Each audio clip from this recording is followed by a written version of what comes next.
Hospopreneurs. Hello and welcome to episode 11 of the Hospopreneurs podcast. In the episode today, Giancarlo Mancino pours out some incredible insight into the world of high-end and hotel bartending, creating products to capitalize on market gaps, and shares some of his tools and tips on how to strategize running a successful bar. He has a wealth of experience and some amazing stories. I hope you enjoy. Cheers. Hello and welcome to the show, Giancarlo. Hi, how are you, James? I'm very well, thank you. Here. Very well, thanks. Lovely. Mate, great to have you on the show today. Looking forward to our chat. And mate, you're doing some really amazing things, and I would love to get into a little bit of that later in the show. But I like to start the episodes by asking if you've got any crazy bar stories or hospitality stories to share. Oh, well, being in this industry, we've been through with a lot of different stories, many different stories, especially when you work in a high-end environment. Me being working all the time in a five-stars environment with the five-star hotels, and till today I'm still doing a lot of consultancy for an amazing group called Rosewood Hotels worldwide. So you always find personalities, celebrities, customers with crazy backgrounds, all of that. So always I have some story to say. Yeah. So the most unforgettable one, it's the way I met my wife. I know it sounds very boring, but it's I'm ready. This is sounding good already, man. Okay, that's great. So I was coming out with a very very like fairy tale relations, because I used to date a princess from Saudi Arabia, Right. which I met in the bar. So let me put it like this, James. So I used to be with the Salvatore Calabrese, with the maestro, for 5 years at the Lansborough, when the library bar was the bar, the talking of the world, when there was no awardings, there was no 50 best, there was no tails, there was What nothing. bar was that? Can you please repeat that bar for us? It was the library bar at the Lansborough Hotel, Hyde Park Corner, London. Yeah. Yes, that's where me and Salvatore Salvatore was the bar manager, and then I was the head bartender, and then I became one of these boys, and then he decided to leave. There was this very famous princess, one of the daughter of the Al Saud king family, the royal family in Saudi Arabia. And then she came to the bar one night, and then boom, we just fall in love with each other. And then then she used to stay in the royal suite, paying £5,000 a day. Wow, that's intense.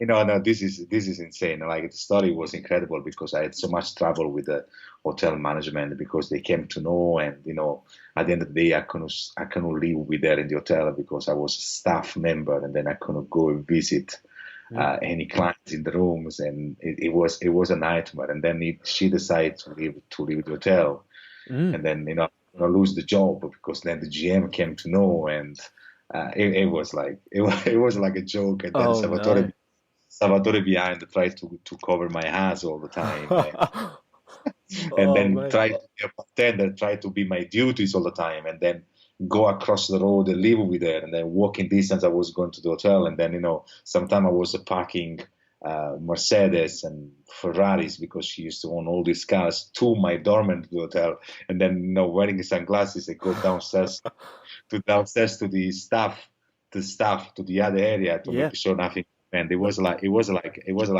hilarious, man. It was sort of an amazing relation. It's like, it was, feeling like Prince for 2 years. She was lovely, but then the actual family was totally screw up. She had the kids for different cousins, and a complicated story. And, she was too much party and all of that. So I decided to stop over and start the real life again where I came from, and don't dream to be a prince one day, So stop. Wow. Yeah, And then what happened, James? Again, I was behind the bar, and then one beautiful lady walk in again on the left, because we had the main entrance of the bar on the left.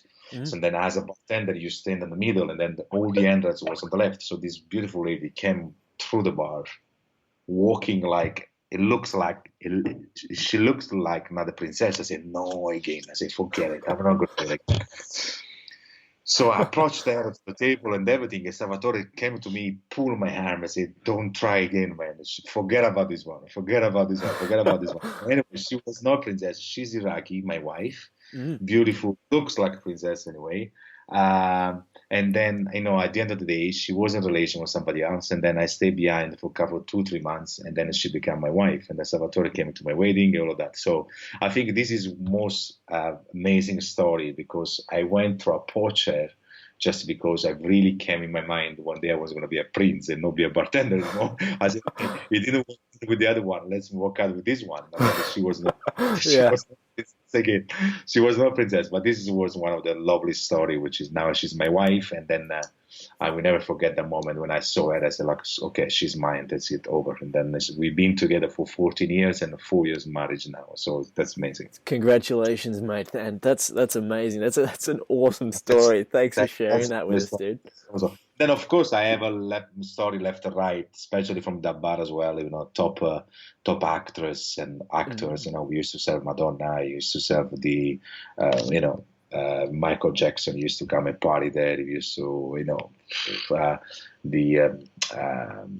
we used to have all of them. That period, they came everybody to the bar. And we used to do proper party. We shut down the bars, and we used to party like animals, everybody. So it just like, there are some details on stories. It's like, it's a bit delicate. Delicate to of course. I tell you something, James. The only thing is, a lot of people ask me now is like, Giancarlo, you did your career, you're still bartending, you have your bars, you have your cafes, you have your Vermouth, you're doing this, you're doing that, you're traveling the world. I say, what's next? It's going to be a book. I said, like, yes, but a book will come, but not about cocktails. It will be like the first question you ask, like the experience how to become bartender in the luxury environment, tell secret of the fucked up world in every single moment, to be a bartender, to have celebrities and normal people at the bar telling stories, telling what happened, doing stories with them, to adventures with them, traveling with them. So it's going to be a bartender life in a book, together with some recipes of my own recipes, and the whole experience what real bartender and non-mixologist means. Mate, I love that. That sounds fantastic. Yeah, but then, James, when I do that book, I cannot come out from my house, so I need to have bodyguards and all of that. Of course. Well, let me know, and I'll definitely pop it up. That will be my retirement book. Awesome. Well, look, the next question I'd like to get into, Giancarlo, is can you tell us a bit about what you do now? What are you building at the moment? All right. So at the moment, super, super busy. As you know very well, building my brand for past 5 years. Mancino Vermouth is going to be 5 years in October. Mm-hmm. And then super happy. We're in 45 countries, and the brand is expanding. And then to take care of this baby with the travels and entertain and investments from myself, it's pretty tough. So basically, this is about 50 to 60% of my time today.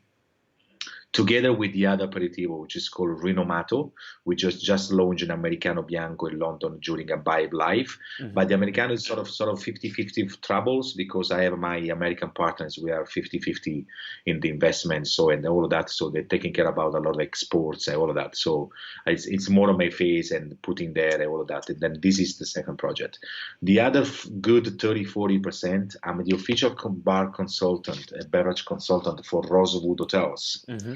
Which is they're building hotels. It's an old company from America, but there is an Hong Kong company just brought the family company, mm-hmm. and then they are buying all the palaces all around the world that they are making very successful 5-star hotels. It's called Rosewood Hotels. I just came back from Paris. Yeah, right. What was happening in Paris? Yeah, in Paris we just opened the Hotel de Crillon, in the Place de la Concorde, one of the oldest hotel. So this is a big Rosewood 4 years ago. We just opened last week. Fantastic. Yeah, right. Well, did you say 4 years ago they got the contract? Yeah, one of the oldest palace in Paris, and the hotel is just outstanding. And then again, there, back to your the first question, is like dealing with celebrities every single day. There, Karl Lagerfeld designed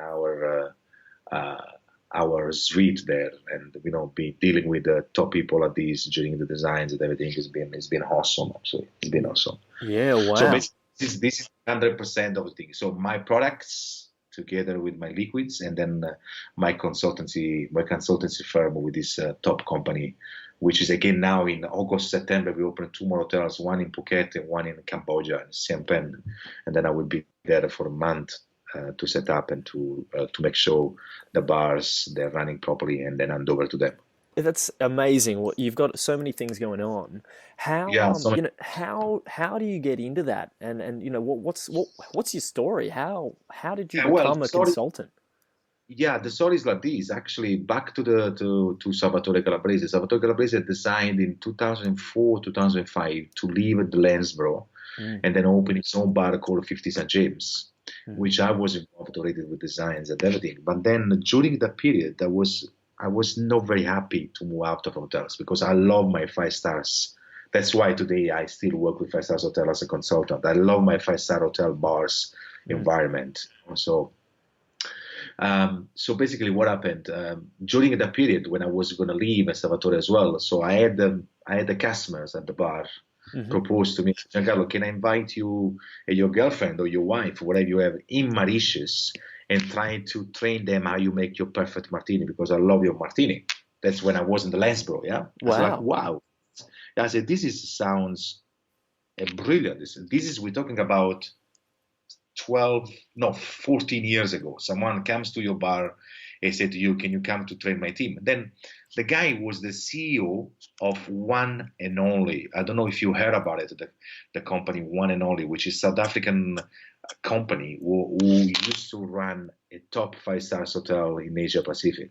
I see. I see. No, I'm not Yes. familiar with One So and Only. Kelsey, Apologies to anyone who is. But can you tell us a bit more Kelsey, about One and Only? yeah, it was a Kelsen family from South Africa, which they had 2 hotels. One is called Les Saint-Gerard Mauritius, Hmm. Les Trousseau Mauritius, and then they had the Bahamas, and then they opened Ritira Maldives, and then now they have the Palms, all the big ones in Dubai, Royal Mirage, all of that. So they expanded a lot. So Right. they invited me to Mauritius. So I said to Salvatore, hold down a little bit because I'm going on holiday. And then there is this small boutique hotel. He wants some training and stuff like this. So we walk in. So they paid hotels, all of that. So we walk into the hotel like it was a magic. Sean Connery was at the bar. Alan Ducasse had the restaurant just Mm, next door in the hotel.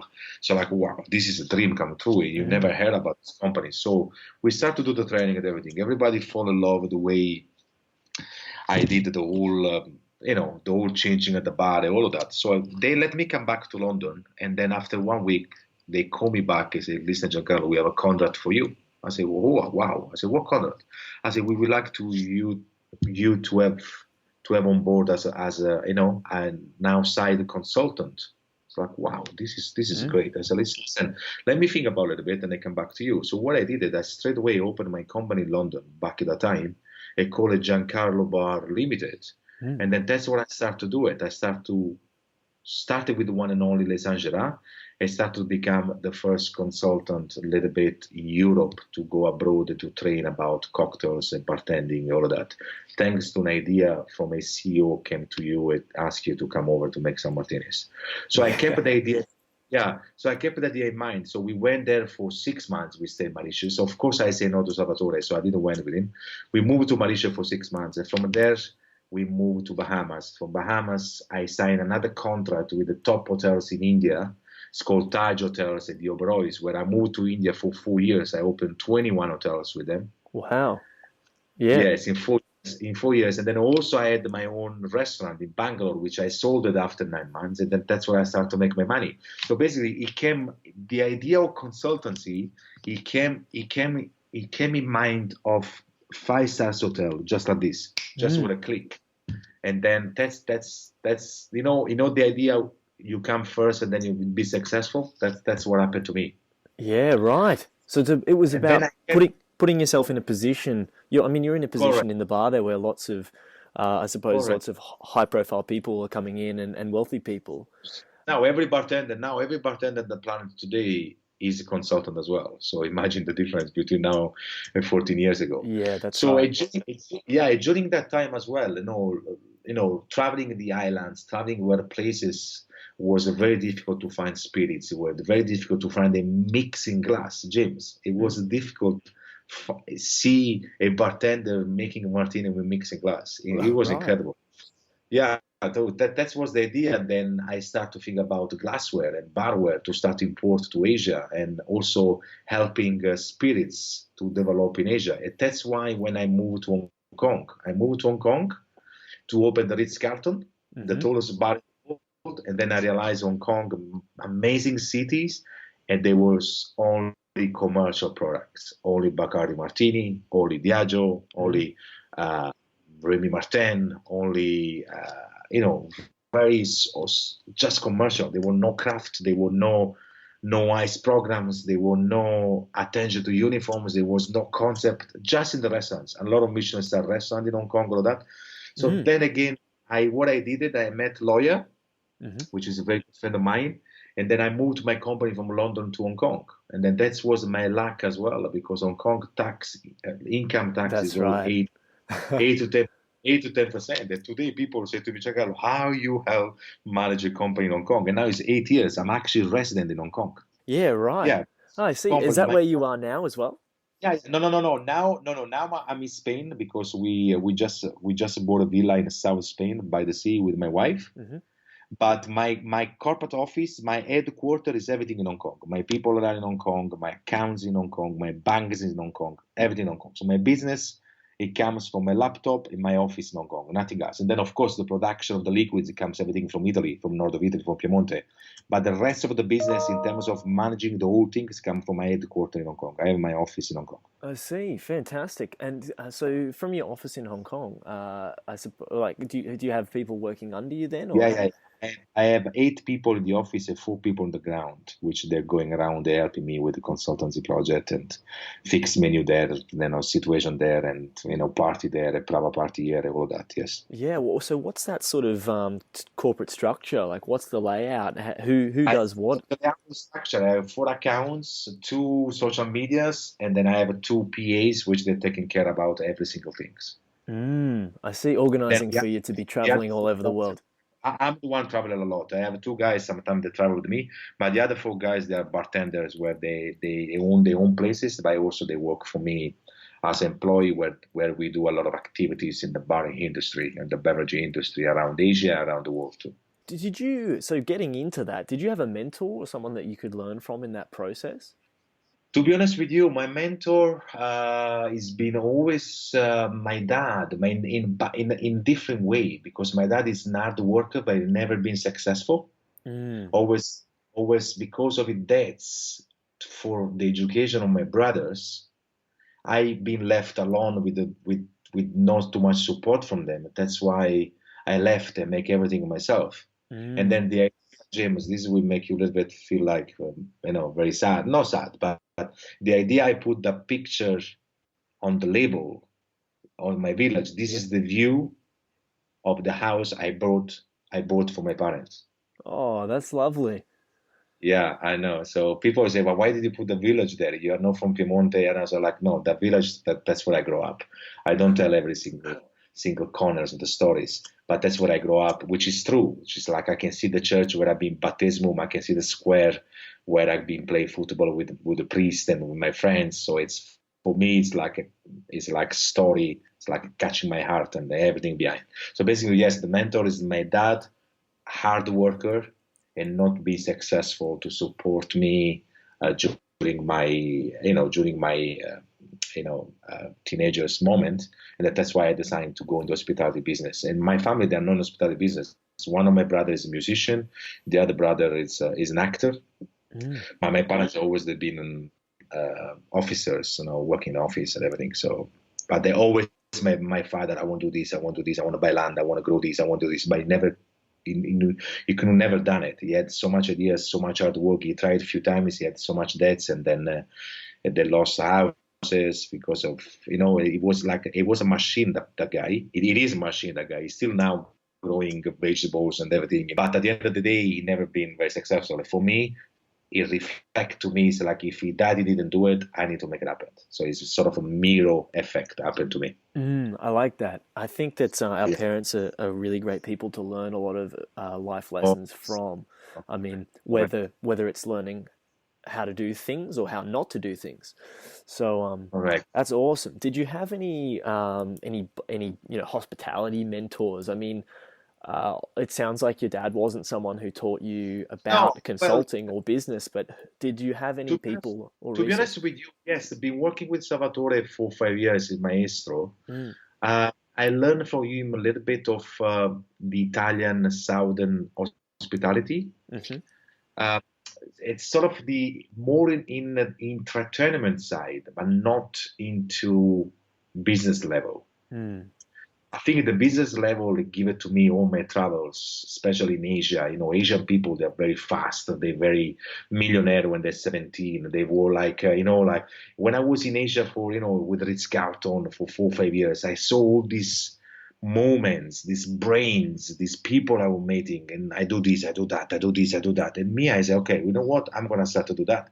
And that's when I start to do the vermouth in Hong Kong. That's when I start to make my glassware in Hong Kong. That's when I start to go to China and design barware in Hong Kong. So, and then at the same time doing consultancy, being bartending, and all of that. So, um, I think that I never had a real mentor sitting 24/7 at the desk with him and learn everything and then become like him. No, actually, it's been everything by myself and targeting in a small, in small vision to make it happen. But now everything is growing in a perfect way. So very very very glad on that.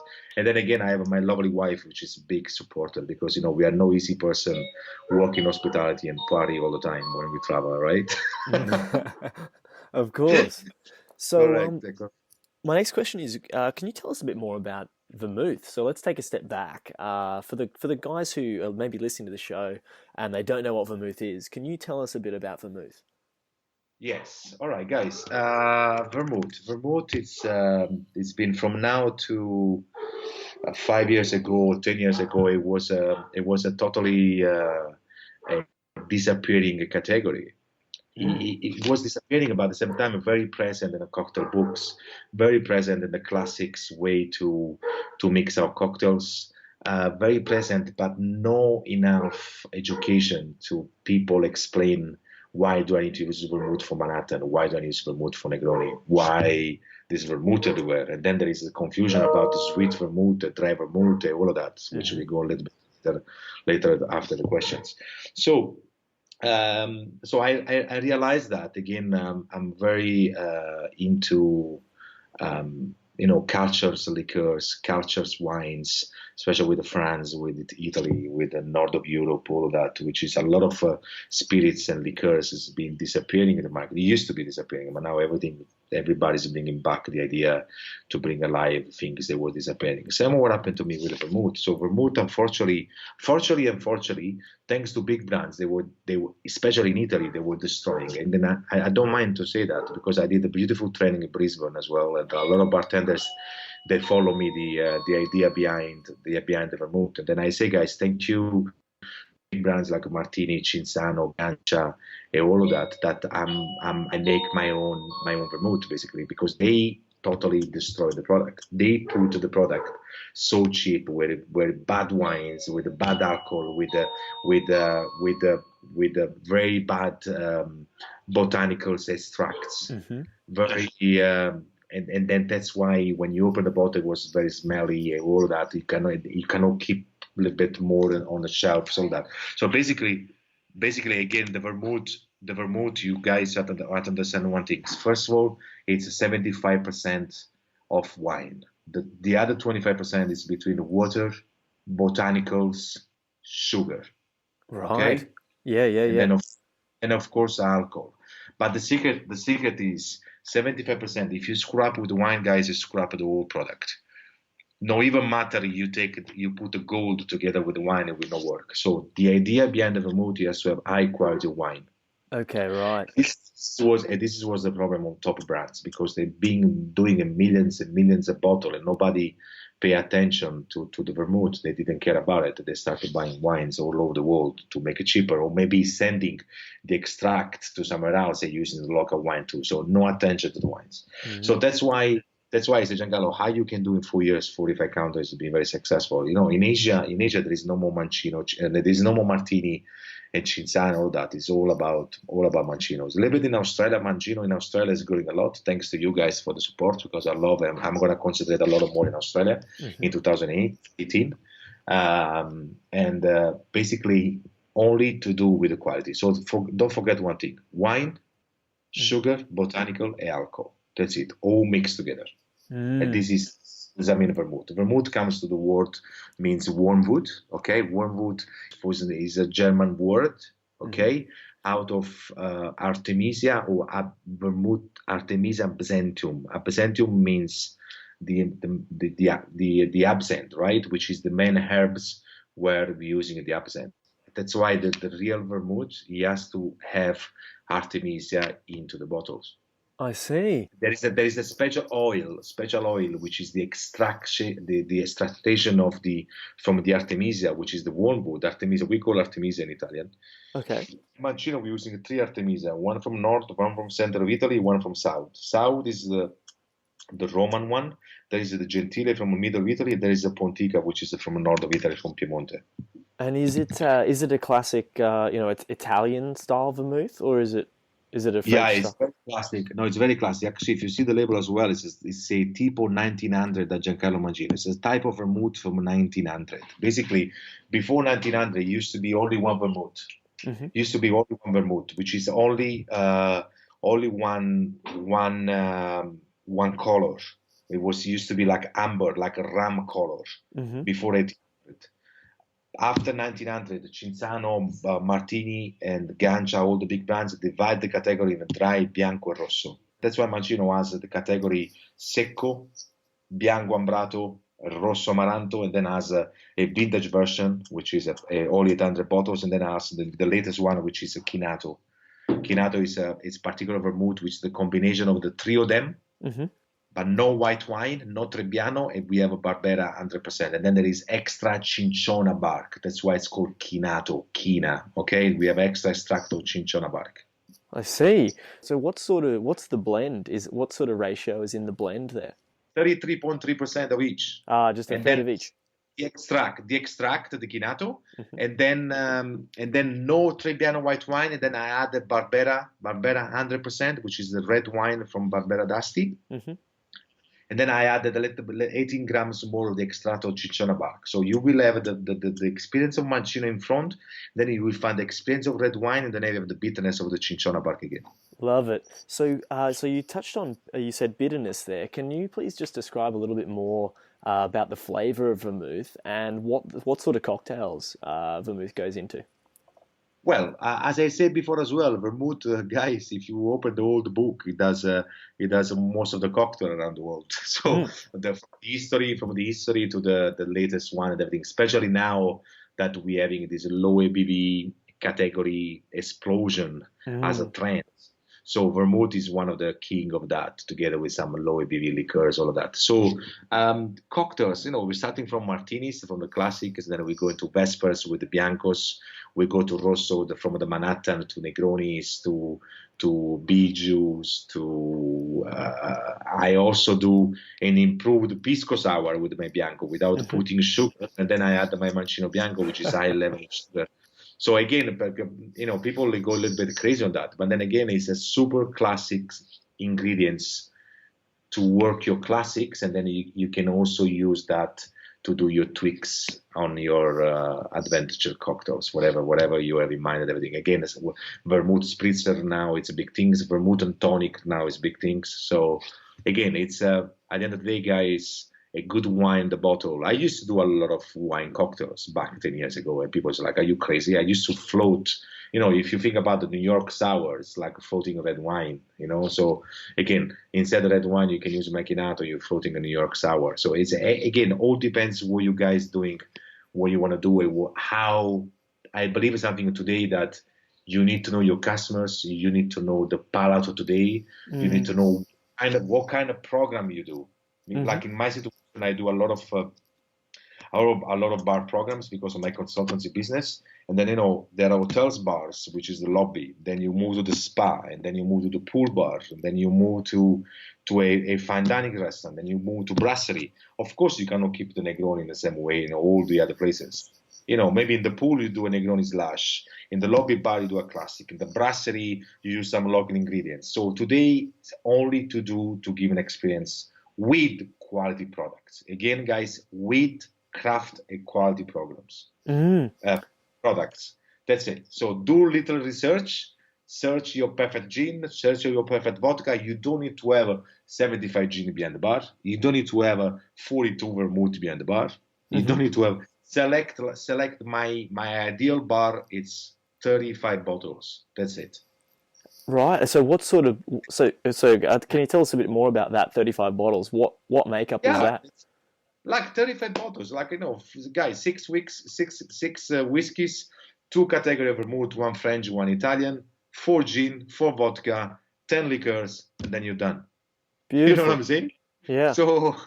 So you do like 2 Americans, 1 Irish, a couple of Scotch, a couple of Japanese whiskeys, guys. Few liqueurs, you do your own homemade syrups, not too many. 6 glassware, 1 kind of ice blocks everywhere, and this is my ideal bar. So easy for everybody. You're changing the menu every 3 months and not 6 months, adding new liqueurs, adding new gin, moving this out, moving that out. It's crazy. I don't go crazy to too much garnish and everything. Using fresh ingredients and local stuff, whatever is available in the seasons. And then I think this is the most secret and successful bar. Then I did a few of those around the world. It really works. Less headache, guys. Less headache, less stock taking. Like everybody wants to have a bar with 3,000 whiskeys and 4,000 gin. Everybody. And then for what? To confuse the customers and to kill yourself at the end of the month for stock taking. It's no. Don't get me wrong. Don't get me wrong. There's a lovely places. Also, have you seen, guys, the latest gin bar in Singapore called Atlas? They got like 1,300 gin. Amazing. I've been there. Don't get me wrong. It's fantastic. But I'm saying my ideal place, the ideal customers what they love today. Very minimalistic, and then very straight to the point, to have a time to explain to the customers everything is things you have in the menu. I like that. It's just super lean, gets the job done. You have what you need. You remove 4 bottles in 3 months, you put new ones. It's like, okay, out. Finish that, finish the stock, new one again, change the page, change the menu, and a little bit more training, you do a new cocktail. Finish, over. That's awesome. Back to the vermouth. As far as I'm aware, you're the only company that actually say vermouth on the label too. Is that right? Correct. Yeah. Well, this is part of the reason why Vermouth company they destroy it, because as a law back 10 15 years ago, now all the commercial brands, they are putting back the name on it because they lost the market and everything. So basically the law says that to call vermouth as a front the label, it has to be minimum 15 to 16 ABV to maximum 23 ABV. All the commercial brands, they used to have vermouth also at 13 and 14 ABV, and that's why they didn't allow it anymore to have vermouth. But because they become so big, like Martini, Cinzano, Ganja, whatever, you know what I'm saying? Yeah. They use the name to sell the products and not the liquids. You get my point? I see. Big brands like this. If you see now the new Martini, they've really much copied the bottle of Mancino. They also copied the Bianco Ambrato. They call it Bianco Ambrato as well. And they put a little bit more quality on the wine. They say they age, they extract, I don't know, whatever it is. It's stupid to say they age, they extract, because the extract at the end of the day in a liter bottle, it's only 5-10%. So how you can say it's aged vermouth, because it's no aging. You aging extract of 5% in a liter bottle. Imagine it's nothing. They're just like they're still in the business cheating point, which people have wanted to understand that. Where I used to be one of you guys, till when I decided to go hell everybody, and then do it myself, So. On that crazy journey that you've had, it's been amazing and awesome to hear some of your stories too, and a lot of wisdom that you've got. What has been the most useful or valuable resource on your journey to get you to where you are? Totally the traveling, and then totally the hard work, totally my personality, and then definitely social medias. How have you used social media to do that? Who, before I started my Vermouth 6 years ago, I was not on Facebook. Was those kind of persons like, what, I don't have time for that. I'm doing my bartending and do this and do that. I make money, go home. I don't want to see anybody. I don't want to see stories and everything. So when I was in Hong Kong, some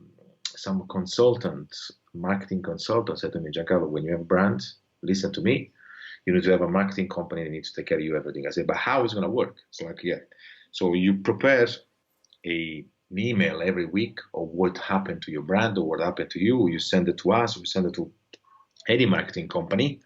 And then we work out on social media for you. It's like, guys, this is too many steps. It looks a little crazy. I said, leave a little bit to me. So I went to Apple. I bought my big iPad. I refurbished all my office, new computers for everybody, new everything, because I knew that I was going to do it myself and with my team.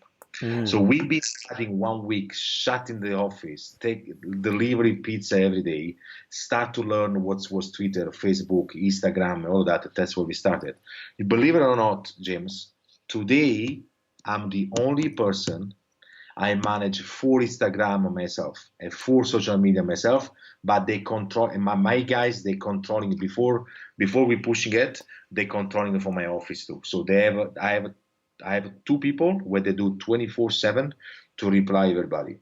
So I have one that 12 hours and the other one 12 hours. So on the computer, whatever I post, and then they follow whatever the criteria of the social media need to be in our industry. It's a system I set up myself.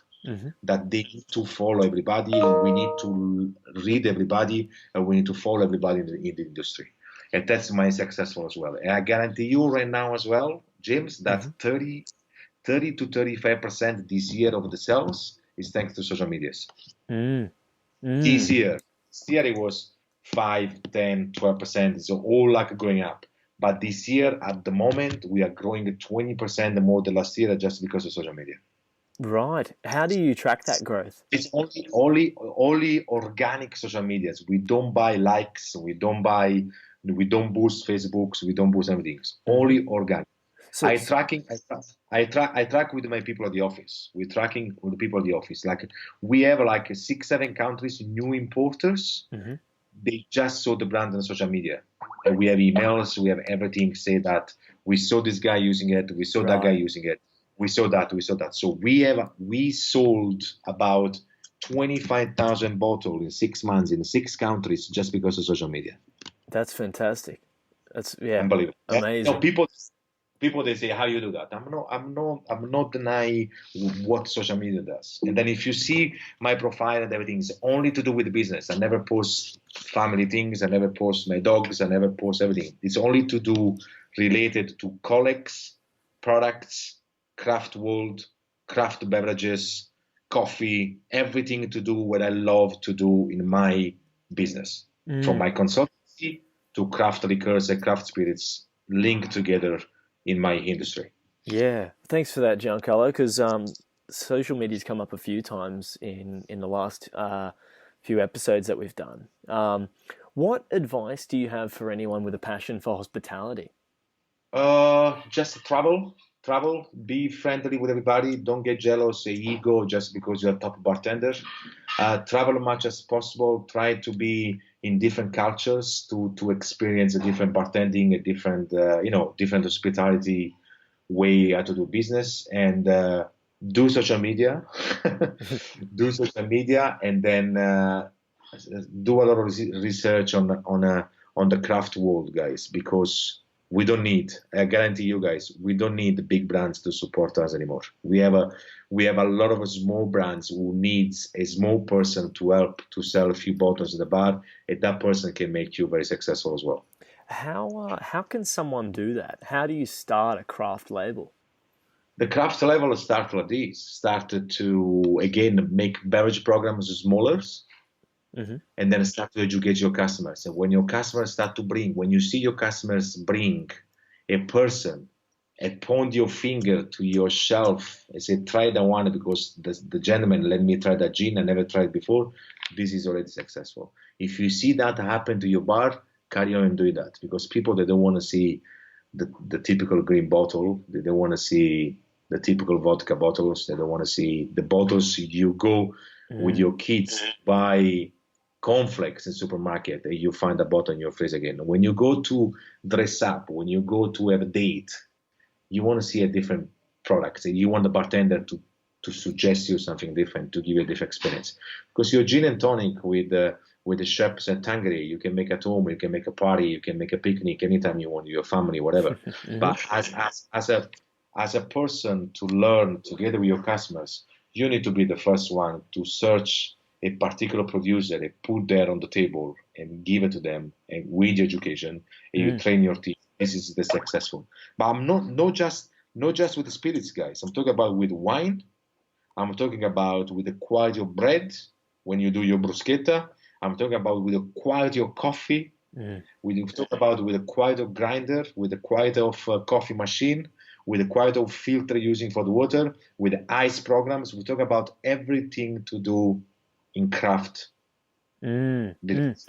So how does someone go about starting their own craft label? Well, this is a challenge at the end of the day, right? Of course, or you own your bar and then you're investing in a product. Instead to pay 15 US dollar, you're paying 35 and you keep the same price or whatever. This is sort of a challenge. It's a I call risk of the business. Like when I guarantee you guys, when I went to Hong Kong, when I started consultancy with a 2 Michelin star restaurant, they used to drink a lychee martini, mojito, caipirinha, and a B52 in a 2 Michelin star restaurant, Italian. When I start to change the whole thing, is I used to give a Negroni. That's we talk about 2010. Negroni and lychee martini. I say I offer you lychee martini, and you pay for Negroni.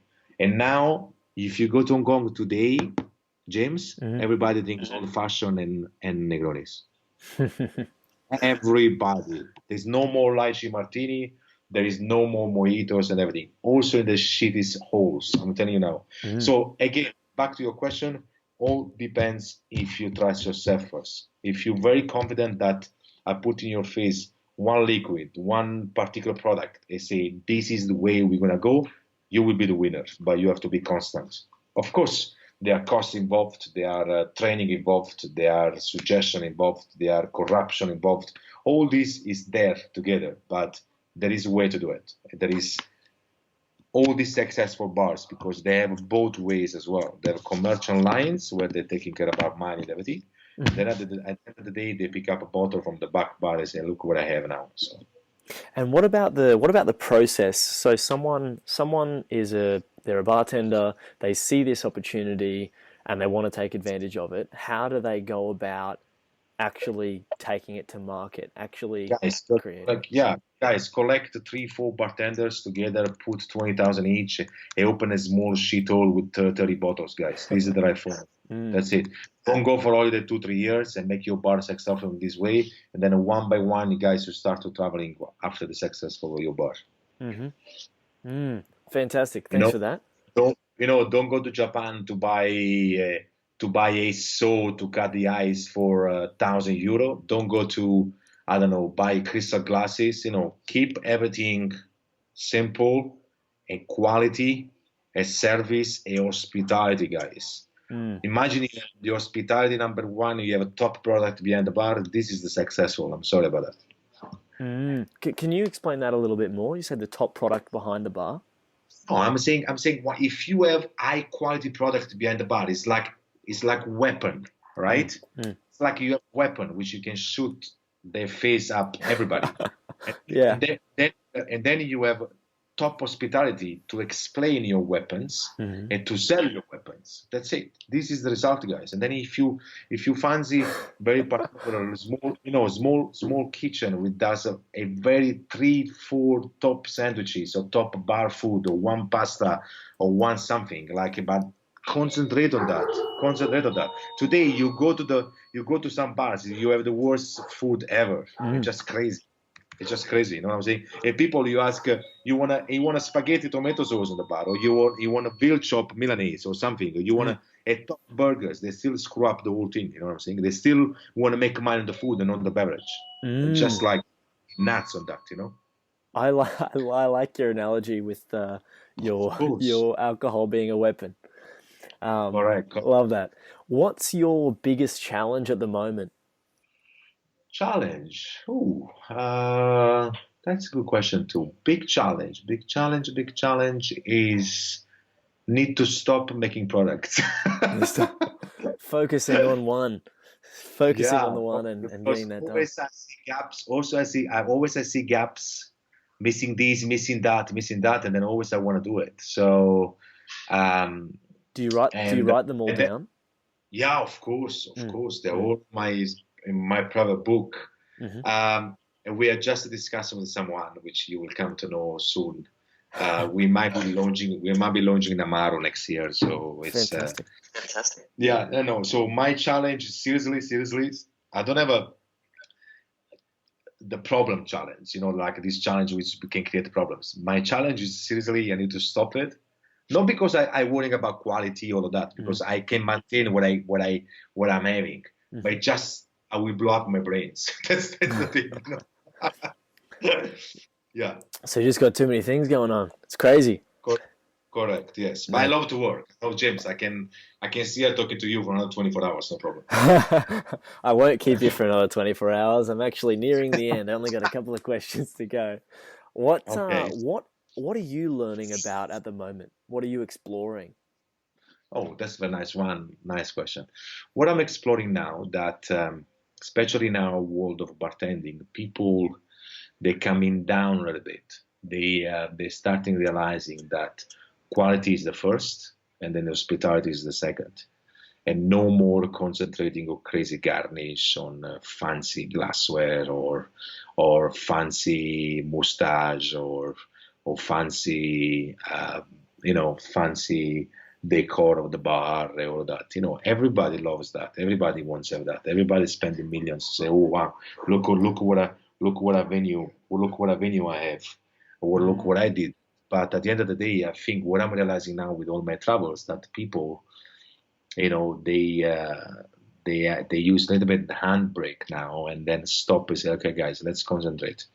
Instead to spend 1 million or 2 millions of a bar, why we don't do 5 4 bars with 300,000 400,000 each? Mm. And we spread the concepts around it, and then this is what I'm learning now. And then also the trading today is getting super popular. Everybody wants to trade. Everybody wants to make something, which is fantastic. Mm. But it's getting also a little bit saturated. Okay, Mm. so I can see in my category of vermouth. So for past 6 months, there are like 30, 40 vermouths in Italy. Mm. And then I tell you something else more. We have more than 40 gin in Italy, which is gin culture in Italy was not existing. We produce a lot Mm. of juniper berries. Which we're selling a lot to beefeaters. And actually, I use juniper berries in my rosso. And now, today, after 1.5 years, we have 40 gin, guys. So Mm. it's just like ridiculous. So I think what I'm learning again that in terms of making products, in the trading business, everybody's putting their stuff to do things like this. But at the same time, in parallel, the other 50%, I can see as well that a lot of people going back say like, no, it's not my business. I lost, and then they come back to reality. So that's what I'm learning on my travels. So I'm learning in my business. Mm. You said they come back to reality. So is that when they attempt to create something and they fail? Yeah, like why me a winemaker? I mean, I need to launch a gin.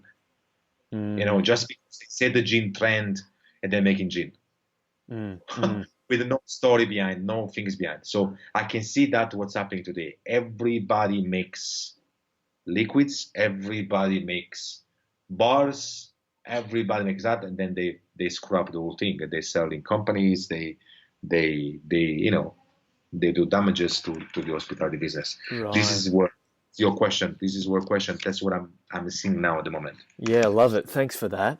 That's Thank you. super insightful. Great. The next question I want to ask you there, in fact, the last one is what are your, or I've got one more after this actually.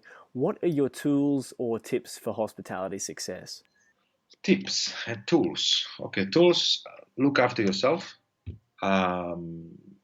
Always you need to have a good approach, good looking, and very well dressed in front of your customers because your customers need to see you as an idol and bring you people. And be proud of you. Mm, Okay. mm, The other one, make sure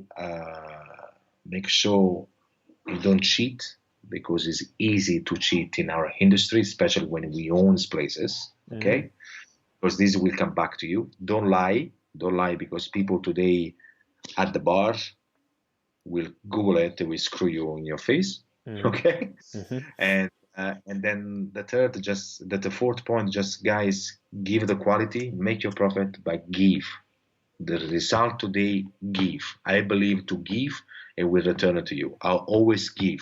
I'll always entertain. I always give more than I can afford, but they come back to you. That's the secret. It's also hospitality. mm. Love it. So the last question I have for you is what's next? Who? I think I'm gonna go in the coffee business. Coffee. I see. Tell us more. Yes, coffee business. I already opened a cafe in London, which we only do in Richmond, actually, in a Mm, very rich area, small cafe, together with my brother.